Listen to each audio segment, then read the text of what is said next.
نوروز و سری سالا نهلوا پیروز با هیوین جیان خوش جتوای تماشاوانین لحاف گهاندنا کردان را دخوازن.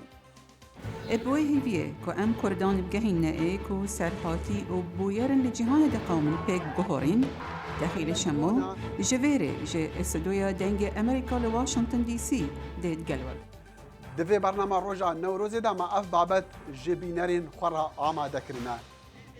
گلین روشلات شاهین سری سالی و نوروزی دیکن و جمع کردان را اف روش دلیوه قیم کرنا هستی نتوایتیه.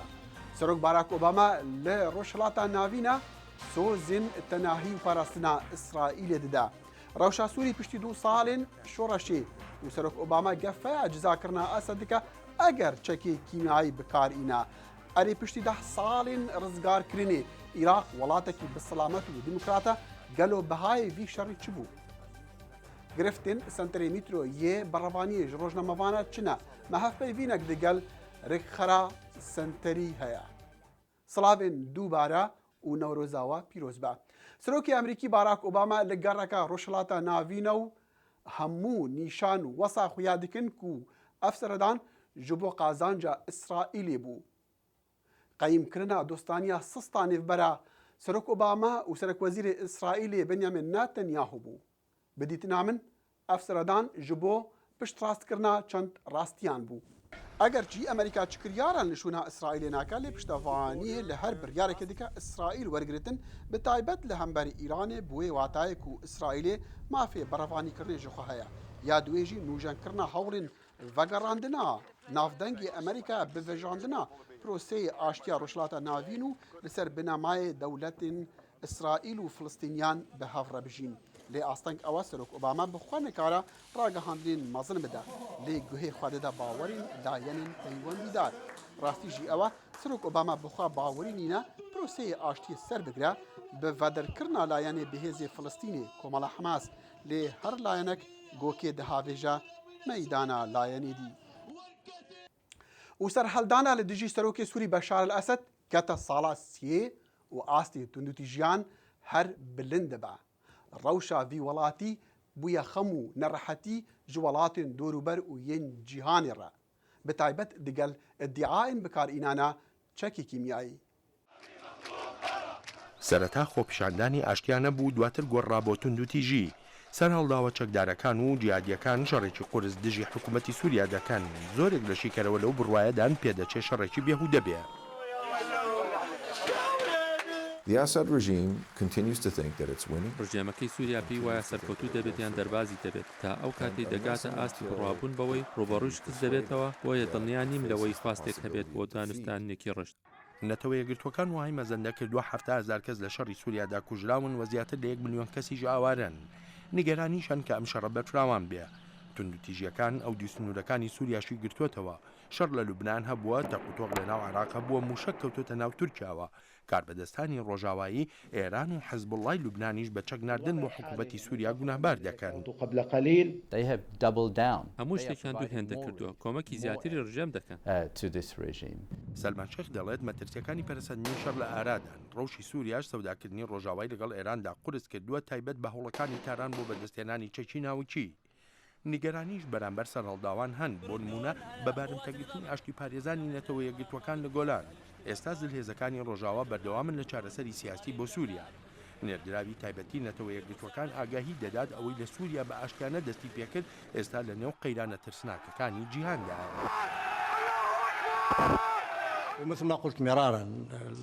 یان ئاشتیانی ئەو تێکڕای لەسرە بۆ چارەسەریەکی سیاسیانە یانیش ڕەوشەکە وەک سۆمالیا لێدێت و یان خراپتریش. جازیزانم لەگەڵ ئەم جۆرە ئاگاهی دانانەدا بەڵام هێشتا هیچ ئاماژەیەک نییە بەوەی کە قەیرانی سووریا بەرەو کۆتایی یەک دەڕوات و خوێن ڕشتن لەو وڵاتەدا کۆتایی پێدێت. دەخیل سپاس بەڵێن لە چەند ڕۆژین بۆریژی هەم ڕژێما ئەسد و هەمژی ڕێکابەریە هەڤودن خەتابارکردن کو چەکی کیمیایی لە دژی هەف بەکار ئانینە. نەبەس ئەڤە بەلکو حکومەتا سووری داخواز ji civata giştiya netewên êgirtî kiriye heta desteyeka vekolînê ya serbixwe pêk bîne ji bo berêxwedana bikarînana çekî kîmyayî ji aliyê hêzên rêkaberiyê ve li parêzgeha Helebê.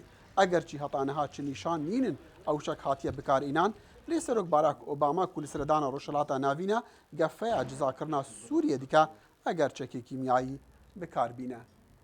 ئەو بڕیارە سەرۆک باراک ئۆباما ji bo vekêşana hêzên Emerîkî ji Iraqê û vebirkirina astê hebûna diplomasî li Bexdayê wî dawî bi siyaseta serokê berî xwe George Bush anî ku serokê şer dest pê kirî piştî 10 salên şerê rûxandina Saddam Hussein Amerîka çi ji vî şerî qazanc kiriye.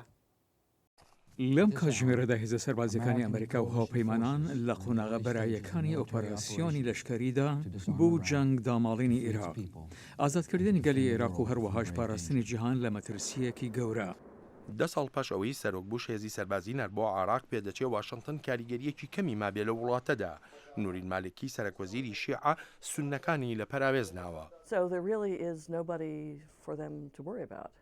بەڕاستی کەس نییە نیگەرانیان بێت مالیکی عێراقێکی جێگیری نییە درەنگ بێت یان زوو سوننەکان هۆکار بۆ تۆڵەسانەوە دەدۆزنەوە ئێستا عێراق وڵاتی شیعەیە. کشانەوەی هێزە سەربازیەکانی ئەمریکا دەفەتیدا بە مالکی چۆنی دەوێ وا بکات. کە بە تەواوی دەکشێنەوە یان باڵێزخانەیەکی چۆڵ جێدەهێڵن مالکی وەهای لێک دەداتەوە یانی هەرچیەکی بوێت بەخواستی خۆی بکات. هەرم کشانەوەی ژوای کرد بەغدا هەوڵی پەیوەندێکی باشتر بدا لەگەڵ ئێراندا. مالکی هەمیشە لە ژێر کاریگەری مەلەکانی ئێراندا بووە ئەوەی نەشاردوتەوە وە کەم تا زۆرێکیش بۆی چۆتە سەر. ئەمەش کێشەیەکە بۆ بەڕێبەرایەتەکەی سەرۆک ئۆباما لە مەسەلەی سەپاندنی سزاکان بەسەر بەرنامە ناوچەکەی ئێراندا. ئێران پشتیوانیش لە بەشار ئەسەد سەرۆکی سووریاش دەکا. شێکەرەوە دەڵێن بەغداش پشتی سووریا دەگرێت لە دژی ئەمریکا. They have been permitting overflights from Iran, which the U.S. would like them to stop. ڕێگەیان بە فڕۆکەی ئیران داوە کە ئەمریکا دەخوازێت ڕابگیرێت. پشتیوانی تریش بۆ ڕێژمەکەی ئەسەد دابین دەکەن وەک شیعەی عێراق چاویان پۆشیوە لەوانەی لە سنووری عێراقەوە دەشنا سووریاوە. هایدمان دەشڵێت شەڕی سووریا بنکوڵکردنی زیاتری عێراقی بەدواوەیە. And it is sharpening sectarian divisions within جیاوازی ئاینزایی لە وڵاتەکانی دراوسێتە زۆر دەکات بە شێوەیە کە بەرەنجامێکی بەدی هەبێت بۆ زەقامگیری هەرێکە لە وڵاتانە و عێراقیشێکێکە لەوانە کە مەترسی زۆرتری لەسەرە. جا خۆشەویستانم دۆسەی نەوتیژ یەکێکە لەو قەیرانانەی کە لە نێوان هەرێمی کوردستانی عێراق و حکوومەتی نێوەندی عێراقدا سەری هەڵداوە. ئەم دۆسەیە وەکو زۆرێک لە چاودێر دەڵێن پێیان وان نییە بەم زوانە بتوانرێت چارەسەرێکی یەکلایی بکرێتەوە بەبێ ئەوەی یاسای نەوت و گاز لە پەرلەمانی عێراقدا پەسەند بکرێت. دەخیل دەگەڕێمەوە لای خۆت. سپاس بەڵێن و دەست خۆش ji bo zanîn jimara qurbaniyên Emerîkî di şerê Iraqê da wesane. 4486 serbazên Emerîkî hatine kuştin ji sala 2003 sala dagirkirinê heta 2012. 31928 serbaz birîndar bûn. 122,000 sivîlên Iraqî hatin kuştin heta dawiya 2012 û 1.7 trilyon dolar خرجیا وی شەڕی بوون. هون بەرنامە لە هەڵبگەهاندنا کوردان ji dengê Emerîka temaşa dikin. Yek ji navendên berevaniyê ji rojnamevanan dike li Herêma Kurdistana Iraqê senterê mîtroya. Ew zêdegaviyan li ser rojnamevanan tomar dikin û didene layenên peywendîdar. Rêxera Mîtro Center li Hewlêrê xanim Niyaz Abdullah mêvana li hevgihandina Kurdan bû û hevkar Belên Salih pisyar jê kir ka گرفت و ئاستەنگên li pêş karê wan çi ne؟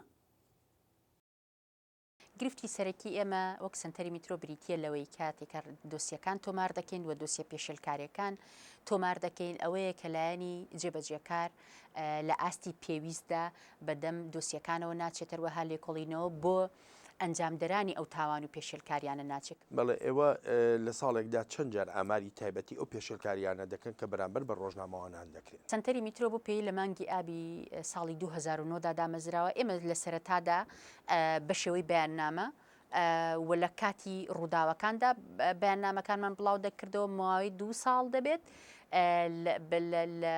کۆتایی ساڵدا راپۆرتی ساڵ باوە دەکەینەوە دیارە ئەو راپۆرتانی کە بڵاومان کردوونەتەوە ئاماری زۆر مەترسیداری تێدایە بەڵگەنامی زۆر مەترسیداری تێدایە و من بە شخصی خۆم پێم وایە وەکو سنتەری میترۆش پێمان وایە ئەگەر ئەم ئاسی پێشلکاریانە لە هەر وڵاتێکی تر بواە ئەوە سەرۆکی حکوومەتیش دەگۆڕان نەکرد ئەو وەزارەتانی کە زۆرترین تێوەگلانیان هەیە لە دەستدرێژیکردنە سەر ڕۆژنامەنووسان. سنتەری میترۆ چ جۆرە پەیوەندیەکی بە ڕێکخراوە نێونەتەوە یەکانەوە هەیە؟ خۆشبەختانە راپۆرتەکانی ئێمە اعتیبارێکی نێودەوڵەتیان هەیە و دوایین راپۆرتی ڕێکخراوی هیومەن ڕایتس وۆچ بەڵگەی ئەوەیە کە زۆرترین پشتبەستنی بە ناوڕۆکی راپۆرتەکانی ئێمەیە هاوکات ڕێکخراوی ئەمنستی وەروەها چەندین ڕێکخراوی تر جگەلەوەی کە لە ماوەیەکی زۆر کورتدا ئێمە لەگەڵ دوو جێگیری وەزیری دەرەوەی ئەمریکا هیلاری کلینتۆن دانیشتوین دانەیەکیان تایبەت بۆ کاروباری عێراق و دانەیەکیان تایبەت بە کاروباری ڕۆژهەڵاتی ناوەڕاست و مافەکانی مرۆڤ و جگەلەوەی لەگەڵ نوێنەرانی یەکێتی ئەوروپا لەگەڵ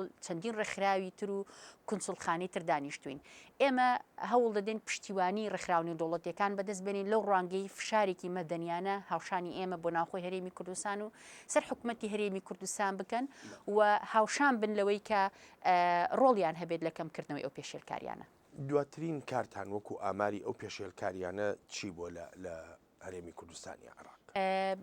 دواترین ئامارمان بۆ ساڵی 2012 بریتی بوو لە تۆمارکردنی 190 پێشێلکاری جۆراوجۆر لە بەرامبەر 132 ڕۆژنامەنووس. دیارە ئەم پێشێلکاریانە لەم ساڵدا جیاوازتر لە ساڵانی ڕابردوو ئەوەیە کە برینداری بە فیشەکمان نییە و چەند حاڵەتێکی تر هەیە ئێمە نیمانە زۆرترین ئەو حاڵەتانی کە هەبوون بریتی بوون لە دەستگیرکردن کە حاڵەتی زۆر مەترسیدارن بریتی بوون لە ڕێگیریکردن کە هەموو ئەمانە بریتین لە حاڵتی زۆر مەترسیدار بەڵام لە هەموو حاڵەتێکدا ئێمە دەبێت زۆر خۆشحاڵ بین کە ڕۆژنامەنووسی شەهیدمان نییە. ڕۆژنامەوان نیاز عەبدوڵڵا ڕێخەری سنتەری میترۆ لە شاری هەولێر هەرێمی کوردستانی عێراق سوپاست دەکەم بۆ ئامادەبوونت لە بەرنامەی کورد کۆنێکشن. زۆر سپاس بۆ ئێوە بژین.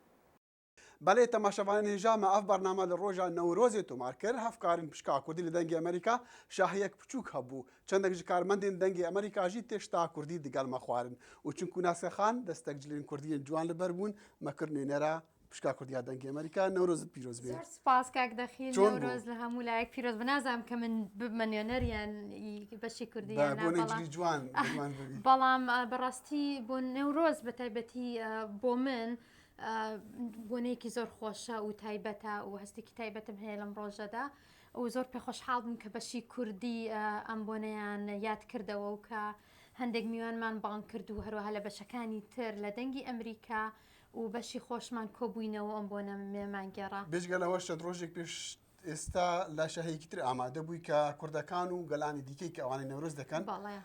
بەڵێ دەخیل دیارە نەورۆز ئەم ساڵ بە تایبەتی ئەم ساڵ لە ناوچەکانی واشنگتن دیسی و دەوروبەری لە ڤرجینیا لە مەریلاند بەهۆی ئەوەی کە فارسێکی زۆری لێ و کوردەکانی شەر زۆرن نەورۆز بە تایبەتی دەیگێڕدرێ بەڵام وەکو من هەستم پێ کردێ ئەم ساڵ نەورۆز زیاتر گرنگی پێدراوە هەم لەلایەن کوردەکان و لەلایەن ئەو گەلانی تریشکە ئاهەنگی نەورۆزێکێڕن و یادی دەکەنەوە و ئەم فستیڤالەش لە ڕستن بوو فستیڤالێکی زۆر گەورە بوو کە زۆربیان فارس بوون بەڵام کوردەکانیش لەوێ بۆ یەکەم جار ئامادە بوون. راپۆرتێکمان هەیە کەمێکتر راپۆرتەکە بەڵاو دەکەینەوە بەڵام دەمویست پرسیاری ئەوە لێ بکەم چەند ڕۆژێکی تر دیسان شاهی نەورۆز لە قەعایە تەنها کوردەکانی ئەمریکان یان دەوروبەری واشنگتن.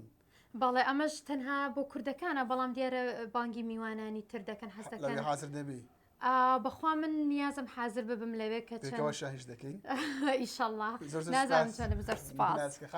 بەڵێ بینەرین هێژا وەکیما گوتی شاهیا نەورۆزی کو گەلێن دی لە جیهانی دکن ئیرۆژ یانڤان ڕۆژانژی لە دەڤەرا ڕستن لە ڤەرجینیا وان گەل و ملەتین کو نەورۆزی دکن شاهیەکە هەف پش کرد بوو هەفکار حەیدەرکەریم و ناسکە زەردە ژلوەر ئامادە بوون هەفکار حەیدەرکەریم ئەف راپۆرتە ژمارە ئامادە کردە.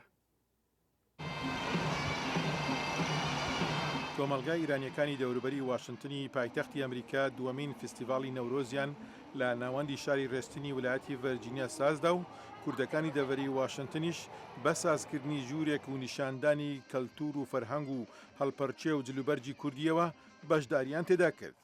هەرچەندە لە ڕیکلام و باسەکاندا ئاماژە بەوە کرابوو کە ئەوە دووەمین فستیڤاڵی نەورۆزی کۆمەلگای ئیرانیەکانە بۆ ناساندنی کەلەپور و کەلتوری کۆمەلگاکانی ئێرانی بە کوردەکانیشەوە.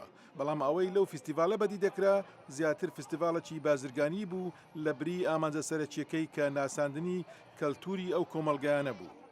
ڕەحیمی ڕەشیدی یەک لە ڕێخەرانی ژوور یا چادری کوردی لەو فستیڤالەدا بۆچوونی خۆی دەربڕی سەبارەت بە پرسیاری ئەوەی ئایا ئەمە دووەمین فستیڤاڵی نەورۆزی کۆمەلگای ئیرانیەکانە بۆ ناساندنی کەلتور و فەرهەنگی کۆمەلگاکەیان بە خەڵکی ئەمریکایی یان فستیڤاڵی بازرگانیە کە زیاتر وا دەهاتە بەرچاو.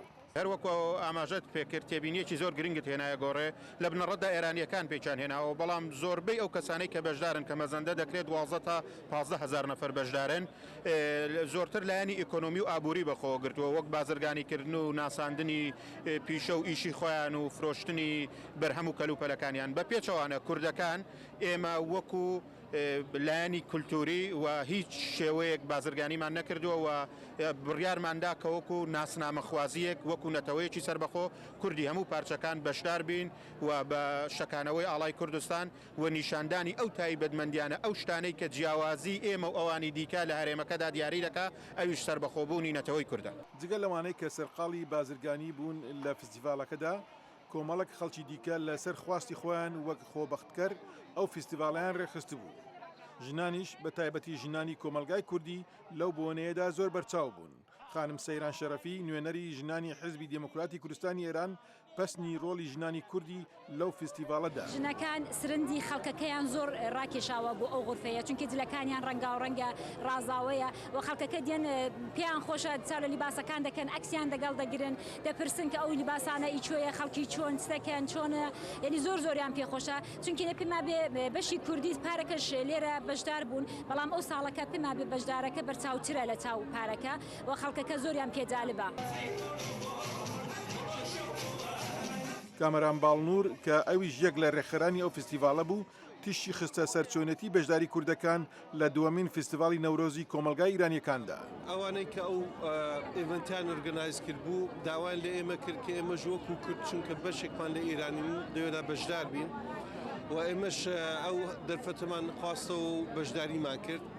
دیارە بەشدارێکە تەنیا هەر ئەوەیە کە کورد بناسێنین بە خەڵکانی تر هەر ئێران نییە خەڵکی تریش دێن لێرە چاو لەو شوێنە دەکەن و لەو پێشەنگایە دەکەن و وەچی دەشبینن خەڵکیشێک زۆر هاتووە پێمان خۆش بوو زیاتر کورد بناسرێ زیاتر ئاگادار بن لەسەر موقفی کورد و چێ و لەباری فەرهەنگیەوە و هەروەکو دەشزانن نەورۆز ئەگەر چاو لە مێژوو بکەین شتێکی کۆنی کوردیە جا لەبەر ئێمە شتێکی زۆر واجب بوو لەسەر ئێمە کە کورد وەکو هەڵگری ئاڵای نەورۆز حتمەن بەشدار بێ لەم شوێنەدا.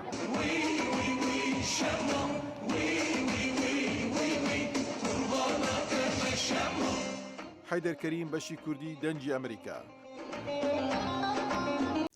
بەڵێ بینەران هەلبەت شاهین نەورۆزی بە راپۆرتەکە وەسا کورد قەت ناقەتێتن هەفکار حەیدەر کەریم راپۆرتەکە درێژ ئامادەکردە هوندەکاران راپۆرتێ لەسەر ماڵپەڕێن دەنگی ئەمریکا یان دەنگی ئەمریکا تەماشا بکەن.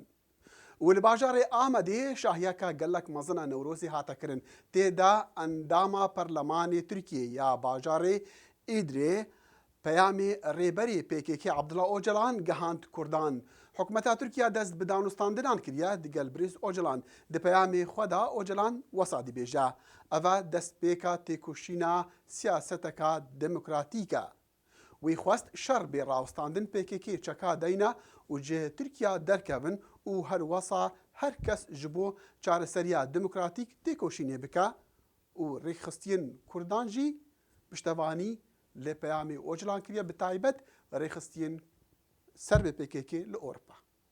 Navaroka vê peyamê dibêje demekî nû destpêkiriye bi vê Newrozê em serdemekî nû didin destpêkirin.